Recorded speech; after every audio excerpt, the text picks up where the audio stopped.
Nous reprenons l'évangile de Luc, chapitre 8, verset 19. La mère et les frères de Jésus vinrent le trouver, mais ils ne purent l'aborder à cause de la foule. On lui dit, ta mère et tes frères sont dehors, et ils désirent te voir. Mais il répondit, ma mère, mes frères, ce sont ceux qui écoutent la parole de Dieu et qui la mettent en pratique. Pour bien comprendre cet événement, nous allons lire aussi les deux autres synoptiques, c'est-à-dire Matthieu 12, 46 à 50. Comme Jésus s'adressait encore à la foule, voici sa mère et ses frères, qui étaient dehors, cherchèrent à lui parler. Quelqu'un lui dit, voici ta mère et tes frères sont dehors, et ils cherchent à te parler. Dehors parce que Jésus était dans une maison. Mais Jésus répondit à celui qui le lui disait, qui est ma mère et qui sont mes frères? Puis étendant la main sur ses disciples, il dit, voici ma mère et mes frères, car quiconque fait la volonté de mon Père qui est dans les cieux, celui-là est mon frère et ma sœur et ma mère. Puis dans l'évangile de Marc chapitre 3, verset 20, ils se rendirent à la maison et la foule s'assembla de nouveau en sorte qu'ils ne pouvaient pas même prendre leur repas. Les parents de Jésus, ayant appris ce qui se passait, vinrent pour se saisir de lui, car ils disaient, il est hors de sens. Et les scribes qui étaient descendus de Jérusalem dirent, il est possédé de Belzébul, c'est par le prince des démons qu'il chasse les démons. Et alors maintenant, toujours au chapitre 3, verset 31, survinrent sa mère et ses frères, qui se tenant dehors, l'envoyèrent appeler. La foule était assise autour de lui, et on lui dit, voici ta mère et tes frères sont dehors et te demandent. Et il répondit, qui est ma mère et qui sont mes frères? Puis jetant les regards sur ceux qui étaient assis autour de lui, voici, dit-il, ma mère et mes frères, car quiconque fait la volonté de Dieu, celui-là est mon frère, ma sœur et ma mère. Voilà les textes parallèles de celui que nous avons à étudier ce matin, l'intervention de la mère et des frères de Jésus, alors que Jésus est occupé à proclamer le royaume de Dieu et à enseigner dans une maison. Le bruit, en effet, était parvenu, avons-nous lu, aux frères de Jésus. Et le bruit, quel était ce bruit? C'était, ayant appris ce qui se passait, vinrent pour se saisir de lui. Eh bien, le bruit, c'était que la foule s'assemblait autour du Seigneur Jésus, au point que, et des apôtres, des disciples, au point qu'ils n'avaient même pas le temps de prendre leur repas. Il y avait donc là, n'est-ce pas, un intérêt populaire pour Jésus, et les paroles que Jésus prononçait entourées de ses apôtres qu'il venait d'ailleurs de désigner. Nous en étions là au commencement du ministère terrestre du Seigneur Jésus.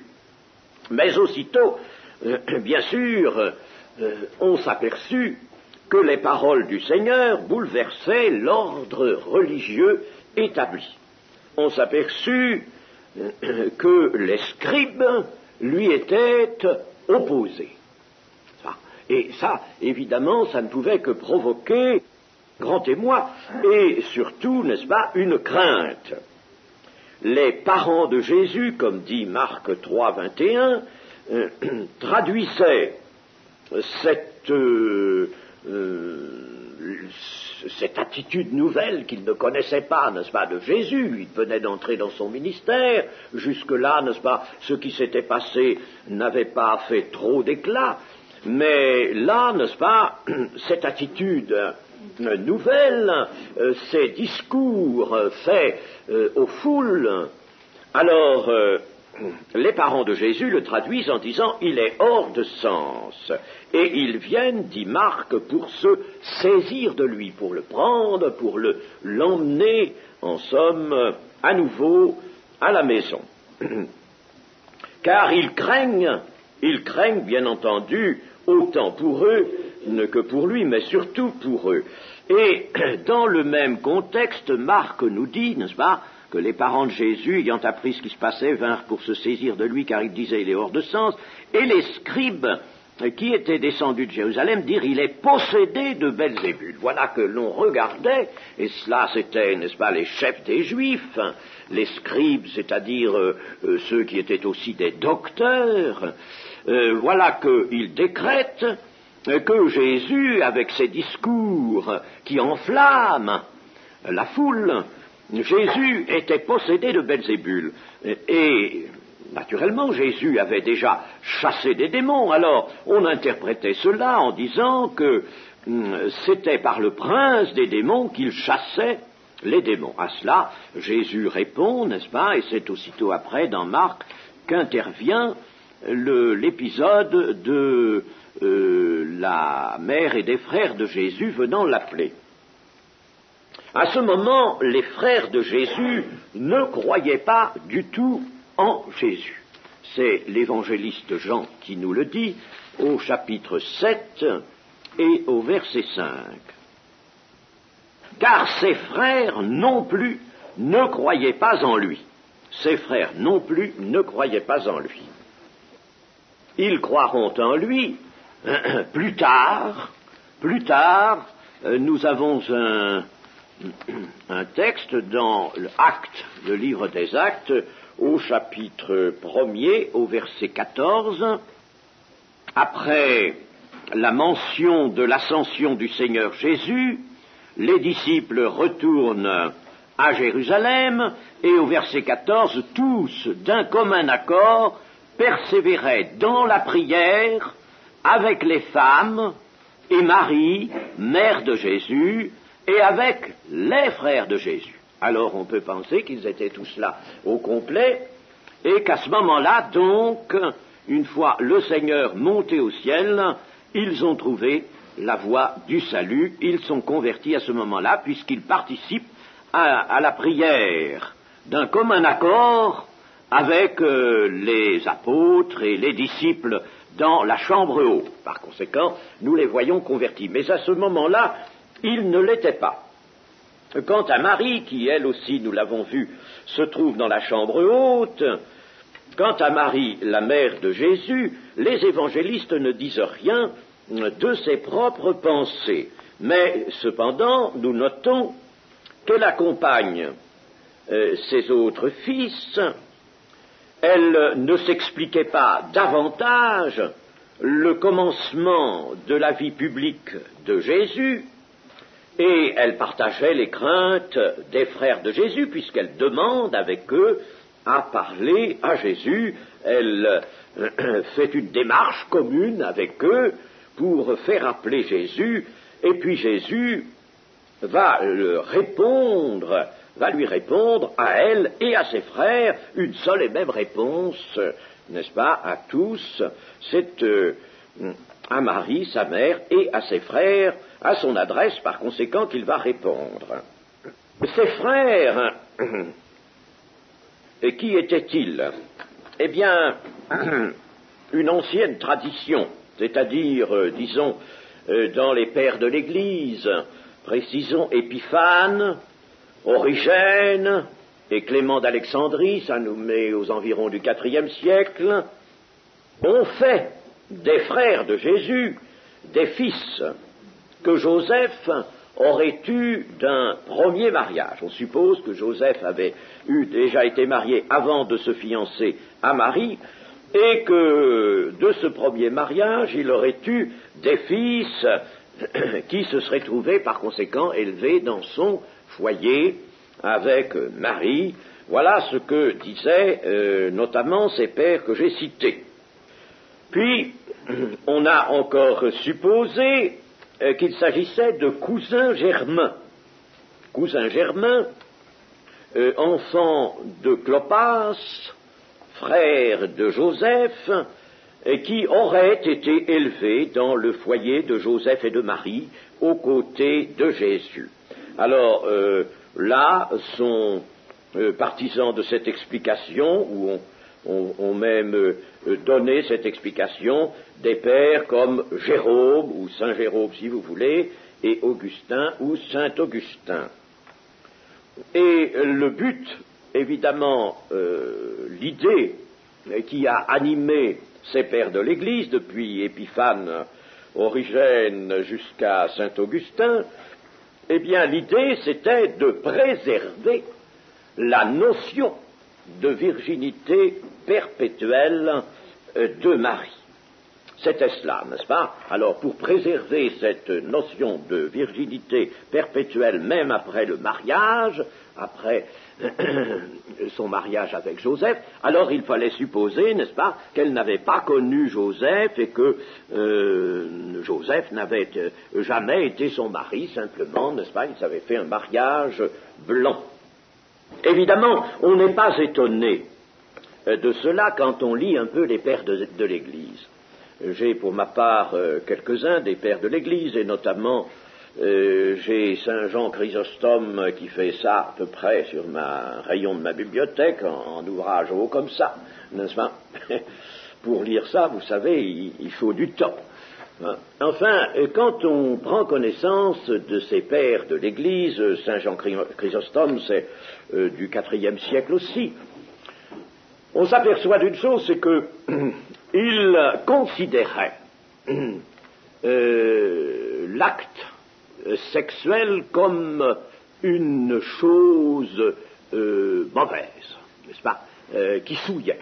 Voilà. N'est-ce pas, ça, les rapports entre hommes et femmes étaient des choses, même dans le mariage, n'est-ce pas, des choses qui souillaient. Et ils vont même jusqu'à penser ceci, c'est que le péché originel, n'est-ce pas, a été cela, voyez-vous, n'est-ce pas, et qu'avant le péché, n'est-ce pas, eh bien, Adam et Ève n'avaient aucune relation de cette sorte. Alors on se demande comment ils auraient fait pour procréer, étant donné que l'ordre de Dieu touchant Adam et Ève, n'est-ce pas, croissait, multipliait, n'est-ce pas, c'est un ordre qui est donné avant la chute, et c'est l'ordre de Dieu, par conséquent, n'est-ce pas, on ne voit pas très bien, mais c'est comme ça. Ils étaient extrêmement sensibilisés là-dessus.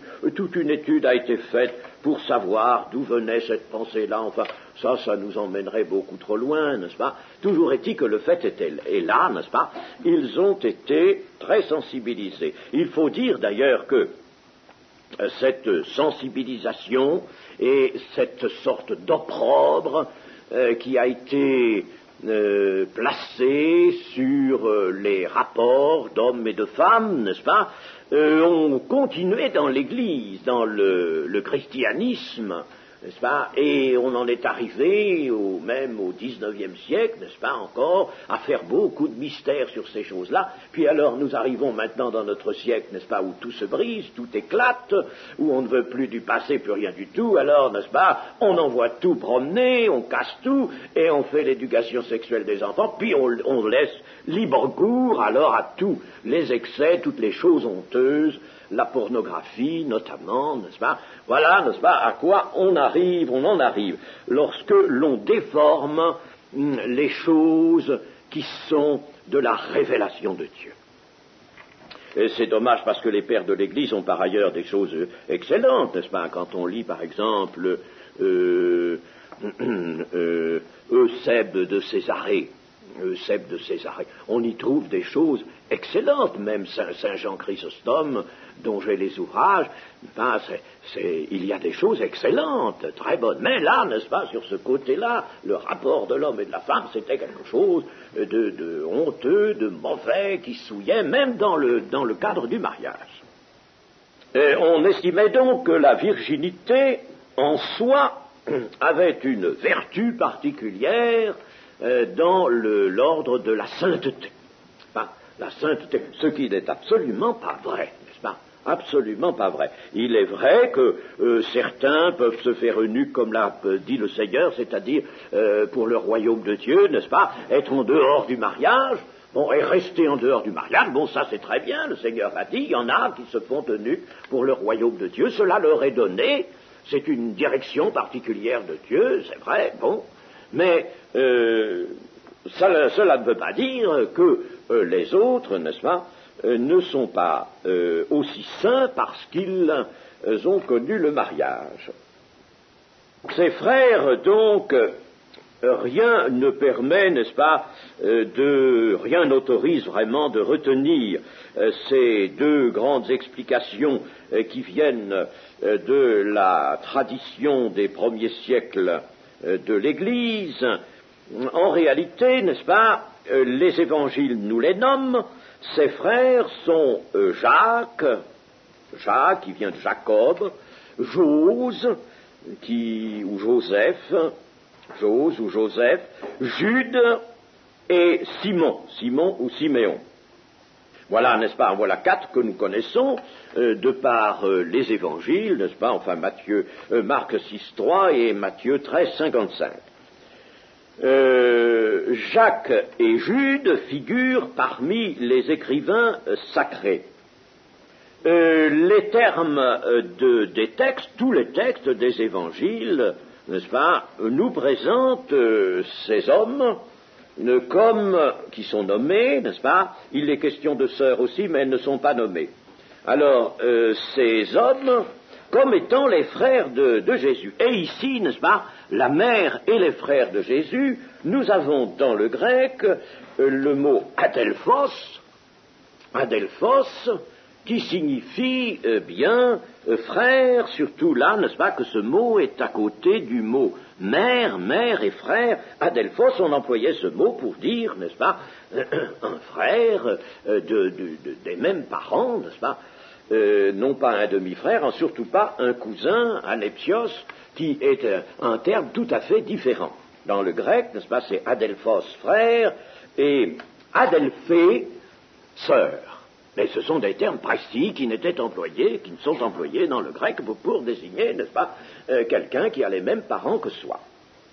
Enfin, bon, nous laissons cette question, ce n'est pas la controverse qui nous occupe, n'est-ce pas, disons simplement que, objectivement, n'est-ce pas, les textes ne nous disent absolument rien, n'est-ce pas, qui puisse nous autoriser à considérer Marie comme ayant vécu aux côtés de son mari Joseph sans jamais, n'est-ce pas, consommer le mariage. C'est d'ailleurs contraire, plutôt c'est ça qui est contraire au texte, puisque Luc, qui est un médecin qui sait la valeur des termes, c'est lui qui nous dit que Jésus est le fils premier-né de Marie, le premier-né de Marie. Alors tout de même, là, l'expression est claire. Bon, enfin, je vous dis, ce n'est pas cette controverse qui nous intéresse particulièrement. Ce qui nous intéresse, c'est la leçon de cet événement. Il y a une leçon en toute chose.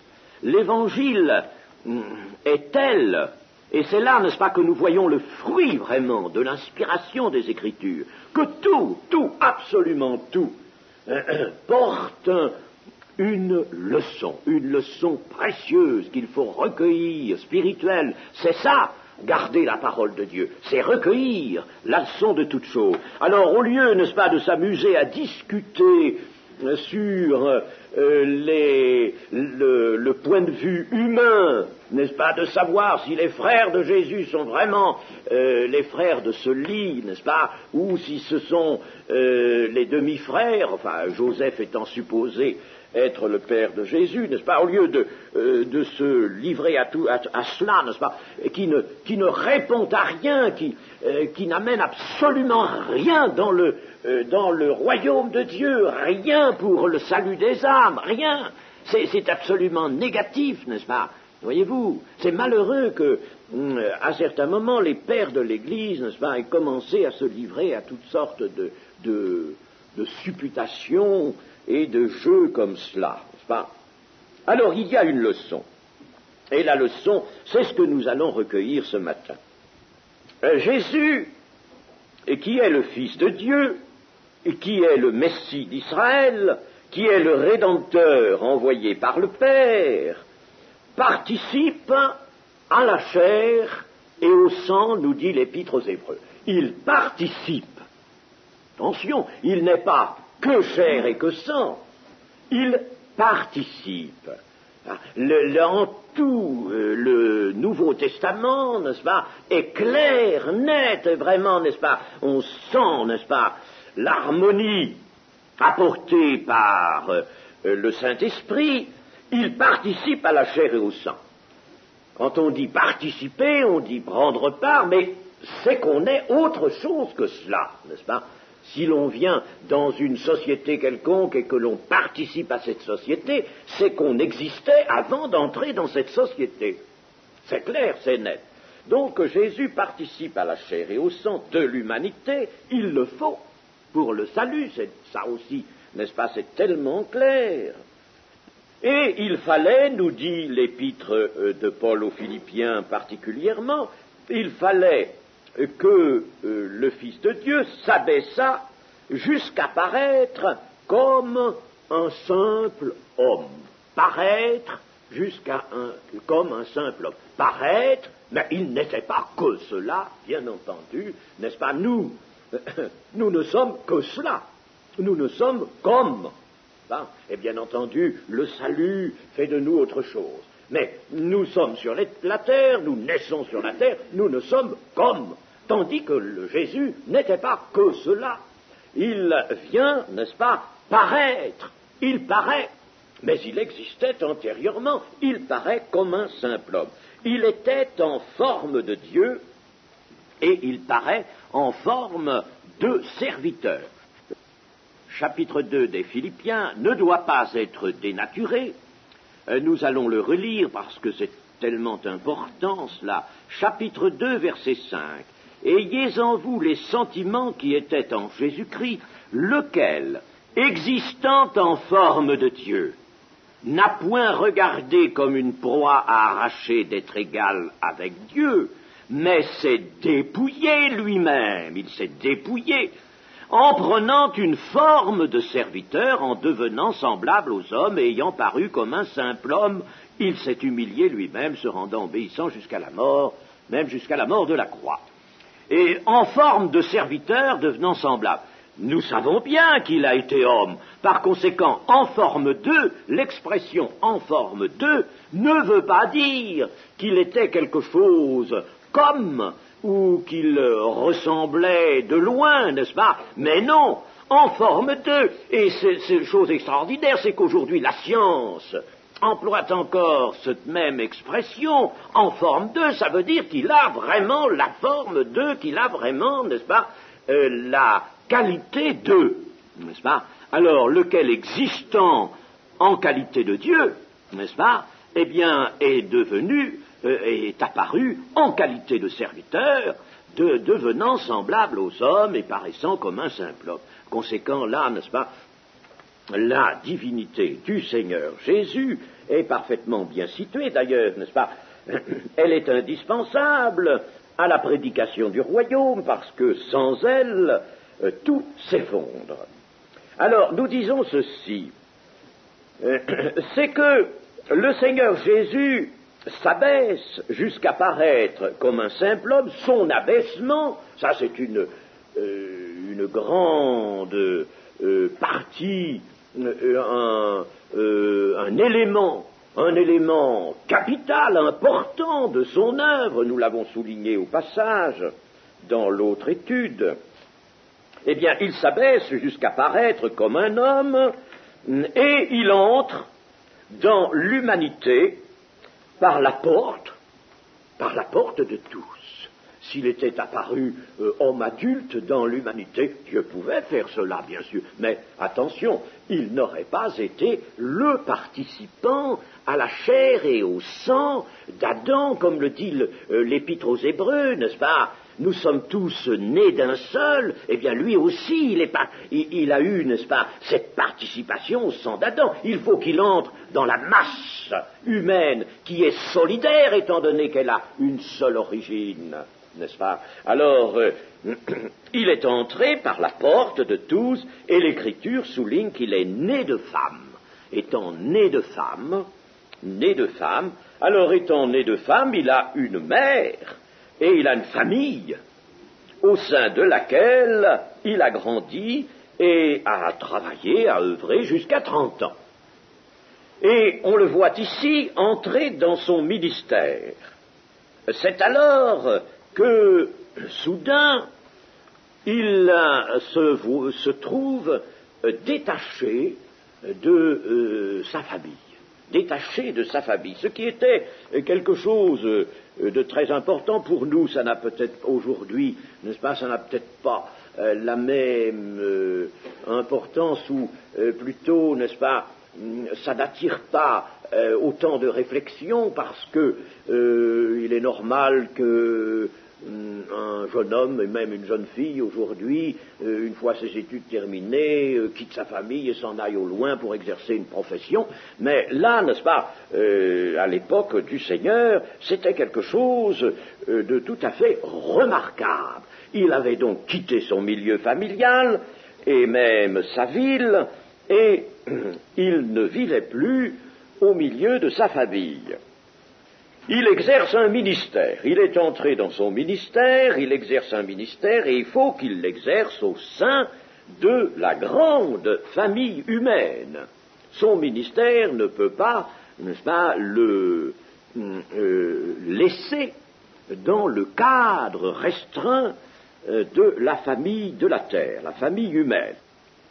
Alors, Jésus ne peut admettre que son appartenance première à une famille, jusqu'à 30 ans, puisse entraver d'une façon quelconque sa mission, ou puisse lui imposer quelques restrictions dans sa manière de faire et de parler. On était saisi, on avait peur, les scribes commençaient à critiquer et tout de suite, n'est-ce pas, à jeter une sorte d'anathème sur l'œuvre du Seigneur Jésus.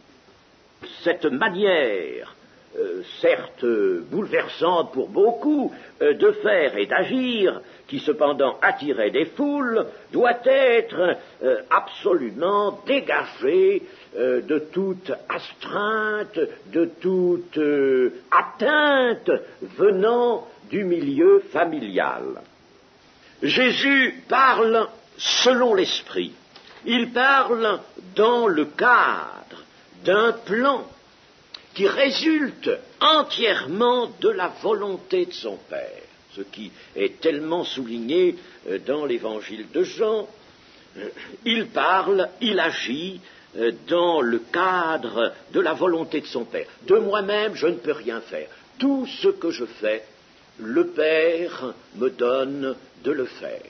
Tout, absolument tout, ce qu'il apporte, les paroles qu'il apporte, sont les paroles du Père. Et bien entendu, cela était, Jésus a jugé bon de le dire, n'est-ce pas, de l'appuyer par plusieurs déclarations, et nous en sommes heureux, bien sûr, mais de tout sens, n'est-ce pas, nous ne pouvons pas concevoir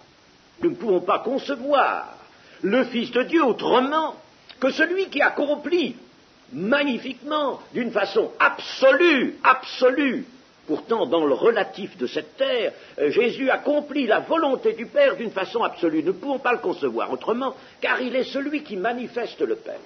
Le Fils, il est appelé Fils de Dieu essentiellement parce qu'il va révéler le Père.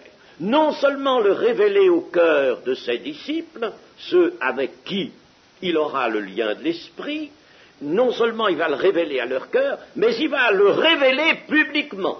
Il révèle le Père. Personne n'a vu le Père. Celui qui est venu du Père, celui-là révèle, manifeste, montre le Père. Philippe, tu m'as vu et tu demandes à voir le Père. Ne sais-tu pas que celui qui m'a vu a vu le Père? Il manifeste le Père, il le montre publiquement.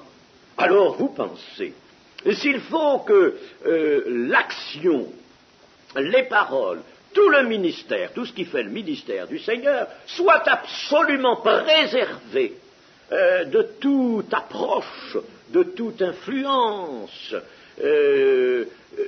venant, n'est-ce pas, des hommes, que ce soit le milieu familial, que ce soit le milieu de ses compatriotes de Nazareth, que ce soit pour d'autres raisons des gens qui prétendront, n'est-ce pas, pouvoir humainement, que ce soit même Pierre, n'est-ce pas, qui prétendront, n'est-ce pas, par une pensée, selon une pensée humaine, venir tenter d'infléchir peut-être, ou l'idée, ou la pensée, ou l'action, ou la parole du Seigneur. Il fait la volonté du Père parfaitement, et cela indépendamment, bien entendu, de toute contingence terrestre. Cela, il faut bien que nous le comprenions.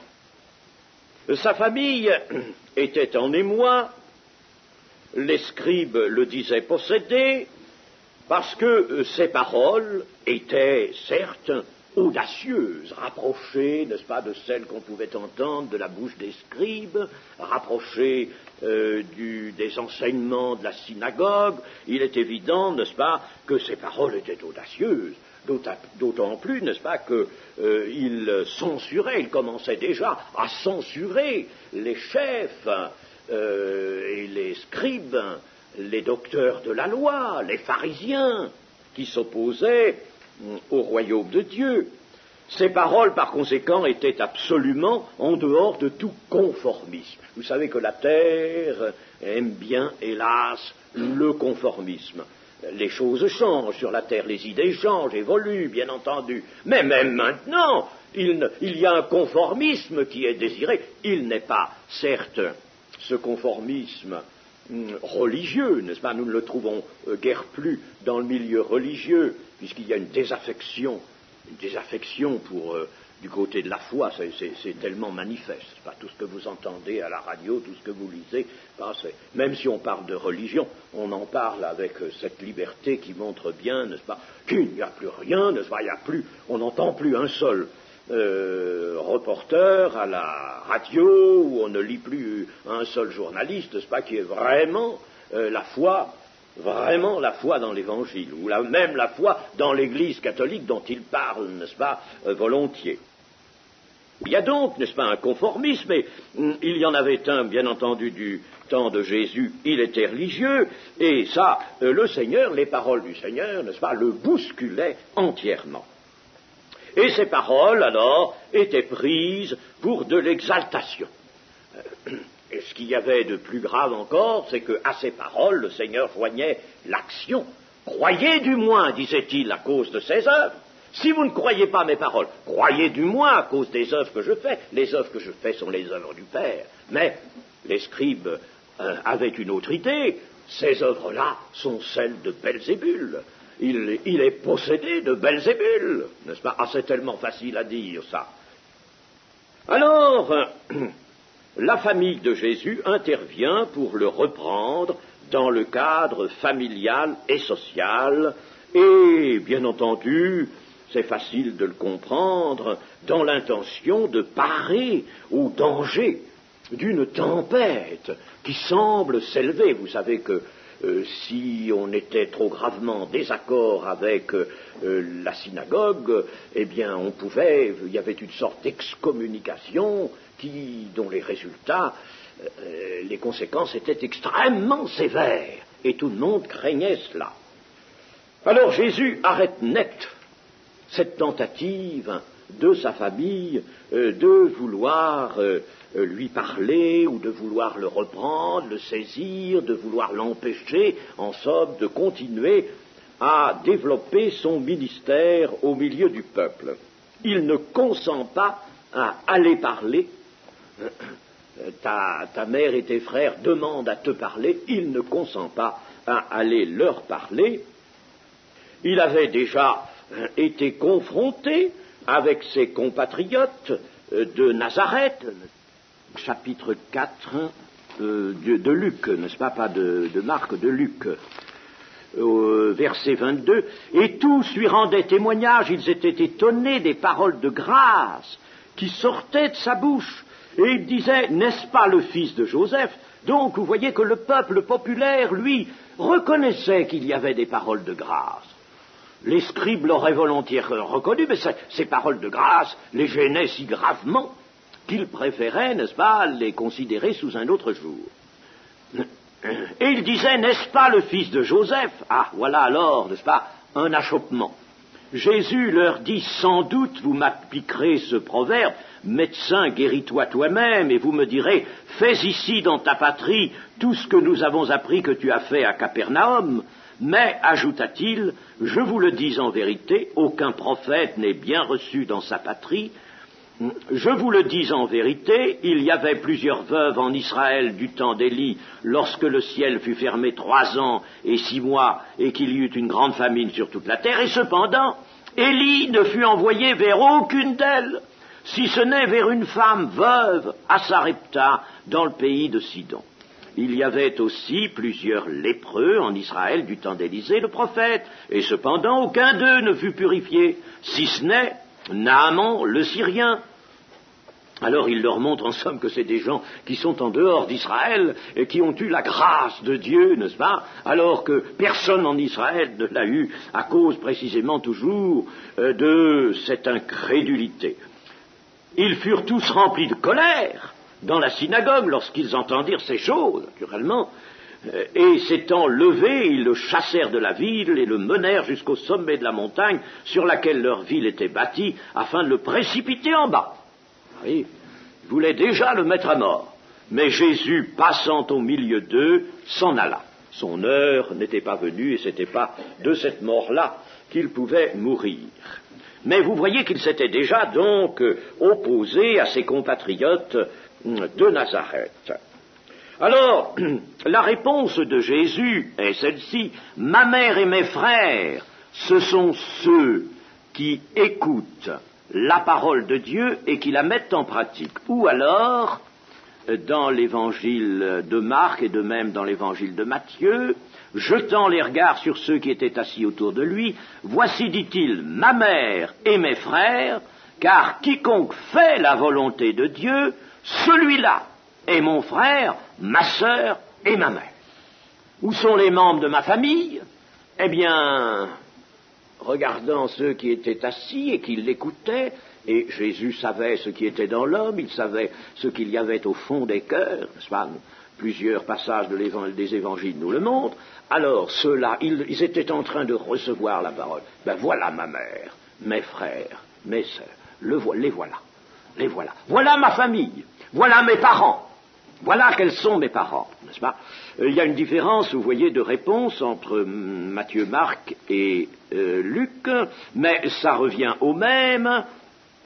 Ma mère et mes frères, ce sont ceux qui écoutent la parole de Dieu et qui la mettent en pratique. Écouter la parole de Dieu et la mettre en pratique, ou faire la volonté de Dieu, c'est la même chose. Il est possible que le Seigneur Jésus ait dit les deux choses qui se complètent, n'est-ce pas? Il est possible qu'il ait dit, car quiconque fait la volonté de mon Père qui est dans les cieux, celui-là est mon frère, ma sœur et ma mère, et ceux qui écoutent la parole de Dieu et qui la mettent en pratique, ceux-là font la volonté de Dieu, bien entendu. La réponse est donc du même ordre. On peut dire que les deux formes de réponse se complètent. Et cela veut dire que il ne peut y avoir de lien naturel, de lien selon la chair, avec le royaume de Dieu. Le royaume de Dieu exclut toute action, tout privilège, toute prétention de quelque chose qui a raison d'être dans l'humanité actuelle, n'est-ce pas? Le royaume de Dieu exclut cela en tant que moyen d'accès, en tant que raison pour obtenir peut-être accès, ou tout au moins, n'est-ce pas, une meilleure place en vue d'entrer dans le royaume de Dieu. Aucun lien naturel, aucun lien selon la chair, et l'Écriture fait toujours le distinguo entre ce qui est selon la chair et ce qui est selon l'esprit, n'est-ce pas? Par exemple, Paul, parlant de Jésus au début des Romains, dira « né de David selon la chair ». Né de David selon la chair. Il y a toujours, n'est-ce pas, une grande distinction qui est faite. Eh bien, le lien naturel, qui est respectable, légitime dans cette économie. Ça ne veut pas dire que c'est pas pour le décrier, cela, ce lien. Mais ce lien naturel, n'est-ce pas, n'intervient en rien du côté du royaume de Dieu. Il n'intervient en rien. Il est comme s'il n'existait pas. Et il doit être d'ailleurs comme s'il n'existait pas quand il s'agit d'entrer dans le royaume de Dieu. Et par conséquent, quand il s'agit d'entrer dans la communion du Seigneur. Tout lien est oublié devant l'entrée du royaume, et c'est ce que Jésus a prêché lui-même. Enfin, si quelqu'un ne sait pas quitter, a-t-il dit, ou son père, ou sa mère, ou sa femme, ou ses enfants, ou ses frères, ou ses terres, ou ses maisons, pour me suivre, n'est-ce pas, eh bien, celui-là n'est pas digne de moi. Celui qui ne saura pas quitter, qu'est-ce que ça veut dire quitter? Ça ne veut pas dire, n'est-ce pas, nécessairement, ils sont à un tel endroit, je m'en vais à des milliers de kilomètres plus loin, vivre en dehors d'eux sans qu'ils apprennent jamais plus rien de moi. C'est pas ça. Ce n'est pas ça, n'est-ce pas? Et même dans l'évangile de Luc, le Seigneur dira, enfin c'est ainsi que c'est traduit, n'est-ce pas, celui qui haïra son père et sa mère. Voilà, n'est-ce pas? Là, il y a même cela, ce qui ne veut pas dire, bien sûr, haïr dans le sens du mot français. Ce qui veut dire, n'est-ce pas, celui qui ne consentira pas à mettre ses attaches, si respectables soient-elles, par ailleurs l'Écriture, n'est-ce pas, demande à celui qui a une famille de ne pas la laisser tomber, n'est-ce pas, et de s'en occuper, parce que sans ça il serait pire qu'un païen.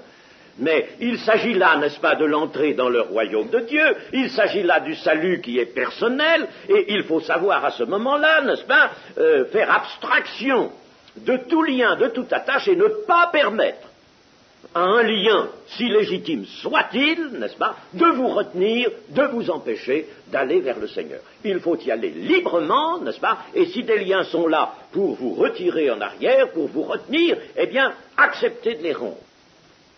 Ça, c'est très important parce que, n'est-ce pas, on ne peut pas entrer autrement dans le royaume de Dieu.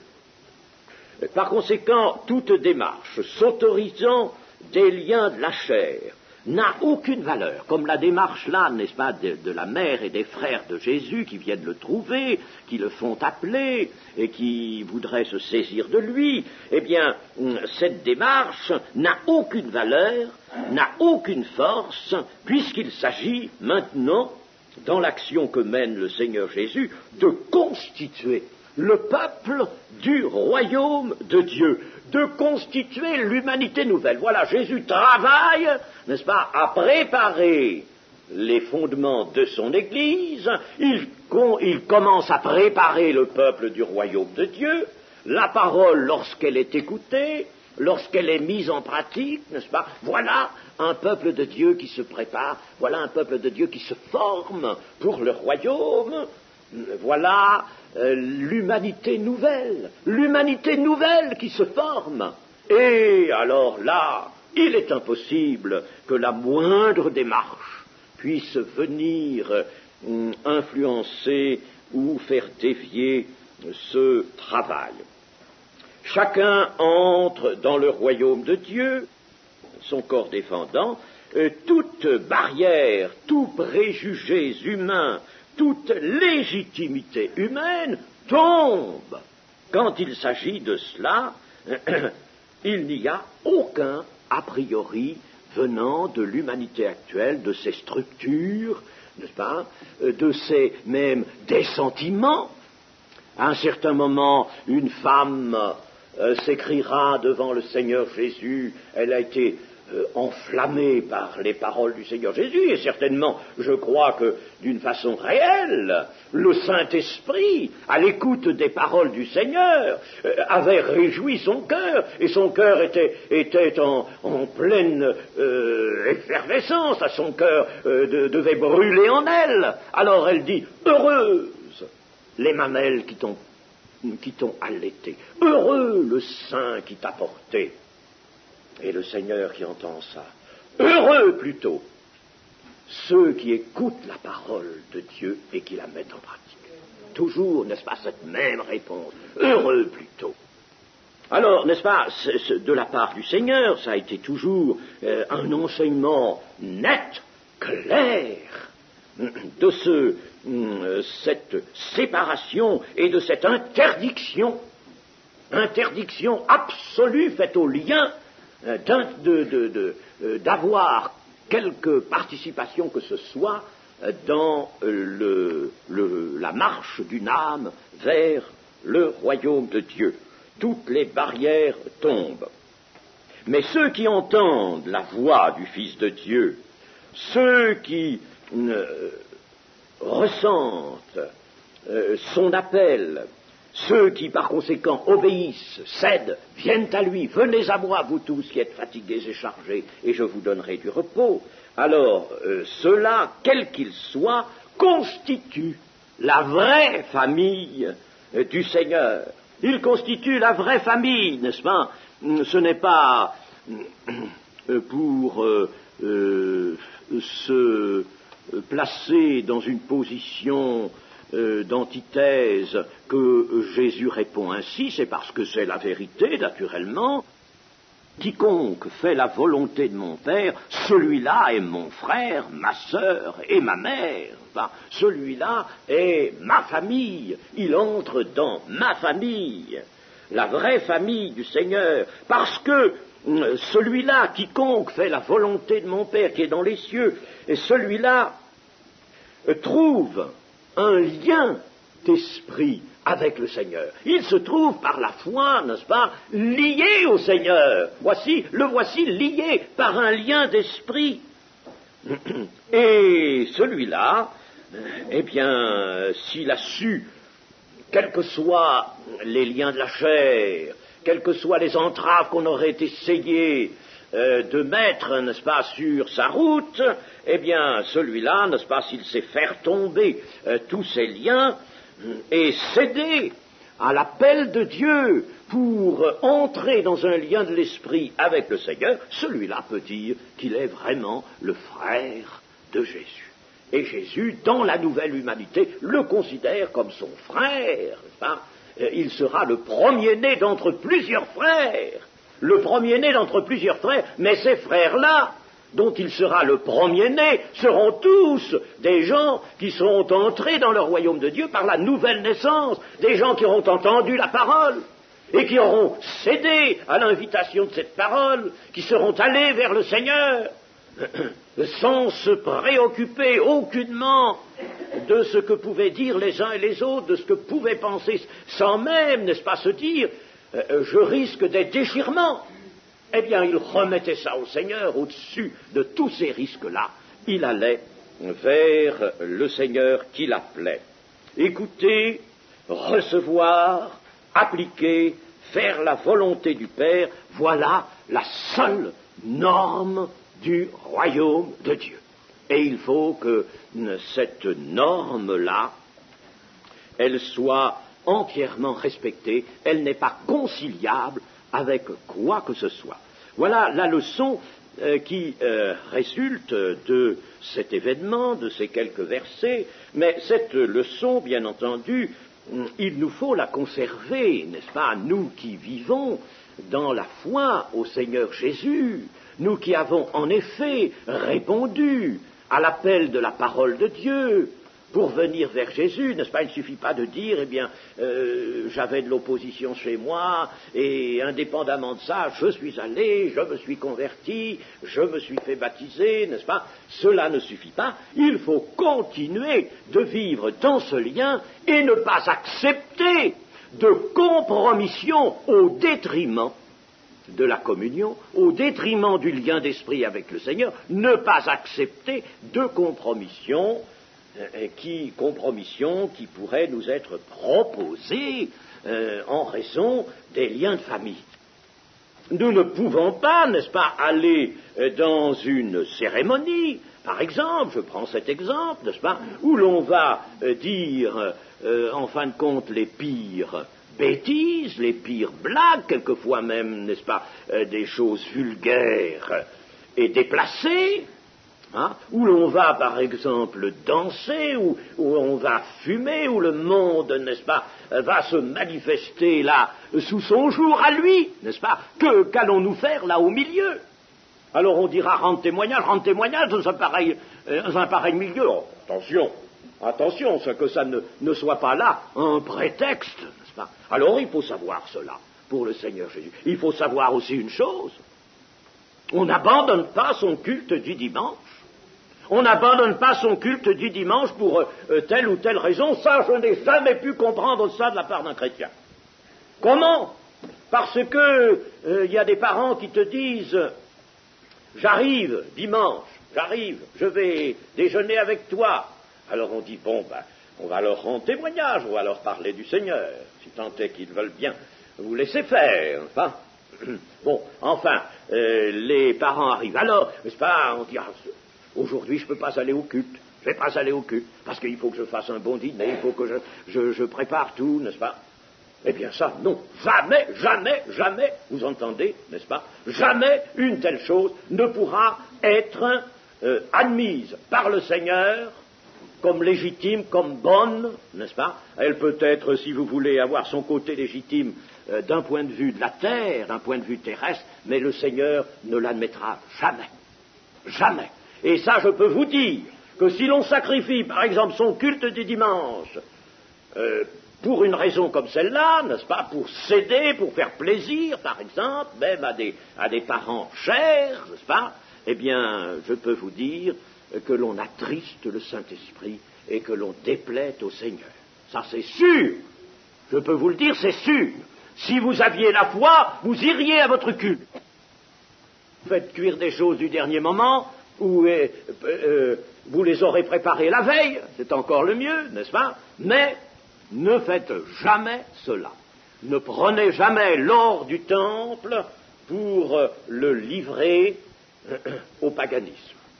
Ça, c'est une chose qui est absolument... Il faut penser cela. Je ne dis pas que c'est une consigne, c'est une loi que je vous fais, mais c'est un exemple que je prends, n'est-ce pas? Il y a d'autres circonstances dans lesquelles aussi on serait tenté de se laisser reprendre par les liens. Et on s'imagine qu'on va ainsi gagner nos parents. C'est faux.